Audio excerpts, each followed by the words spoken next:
പടയപ്പ ഇപ്പോൾ പഴയ പടയപ്പയല്ല. മതപ്പാടൊന്നും പടയപ്പയ്ക്കില്ല. നോക്കാം വിശദമായി. കൊട്ടാരക്കര മീഡിയയിലേക്ക് സ്വാഗതം. ഒരിടവേളയ്ക്ക് ശേഷം മൂന്നാറിൽ വീണ്ടും സജീവമായി പടയപ്പ എന്ന കാട്ടാന.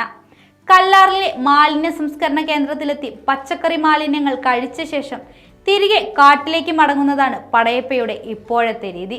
മതപ്പാട് കഴിഞ്ഞ ശേഷം പടയപ്പയുടെ വരവും പോക്കും വാഹനങ്ങൾക്ക് നേരെയൊന്നും ആക്രമണം നടത്താതെ തികച്ചും ശാന്തനായി എന്നതാണ് നാട്ടുകാരിലും വിനോദസഞ്ചാരികൾക്കും ആശ്വാസമായിട്ടുള്ളത്. മാട്ടുപ്പെട്ടി എസ്റ്റേറ്റിലെ ചോലക്കാടുകളിലായിരുന്നു പടയപ്പയുടെ നേരത്തെയുള്ള താവളം. മതപ്പാടിലായിരുന്നു കാട്ടാനയെ അവിടെ നിന്നും പിടികൂടി ഉള്ളിക്കാട്ടിലേക്ക് അയക്കാൻ പലതവണ വനംവകുപ്പ് ശ്രമിച്ചു. പക്ഷേ ഒന്നും ഫലവത്തായില്ല. ഇതിനിടെയാണ് മതപ്പാടെല്ലാം പോയി പടയപ്പ ശാന്തനായി. ഇതോടെ വനപാലകർ കാട്ടിലേക്ക് അയക്കുക എന്ന ശ്രമം ഉപേക്ഷിച്ചു.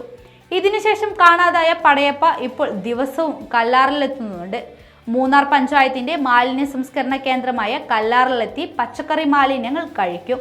പടയപ്പ പകൽ സമയങ്ങളിലാണ് എത്തുക. അതിലൊരു ഭീതി പ്ലാന്റിലെ തൊഴിലാളികൾക്കുണ്ട്. എങ്കിലും മഴ തുടങ്ങിയതിനാൽ ഉടനെ പച്ചപ്പാകും. അതോടെ തീറ്റ ലഭ്യമാകും.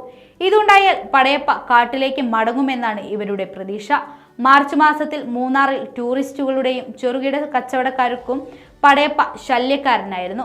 സഞ്ചാരികളുടെ കാറിന് നേരെ പടയപ്പ പാനെടുത്തതടക്കമുള്ള സംഭവങ്ങൾ ഏറെ പരിഭ്രാന്തി പരത്തിയിരുന്നു. ആനയുടെ ആക്രമണത്തിൽ കാർ തകർന്നിരുന്നു. കാട്ടിലേക്ക് തുരത്തുന്നതിന് പിന്നാലെ പടയപ്പ തിരികെ വരുന്നതും തുടരുന്നതും പതിവായിരുന്നു. എന്നാൽ ഇപ്പോൾ പടയപ്പ പഴയ പടയപ്പയല്ല.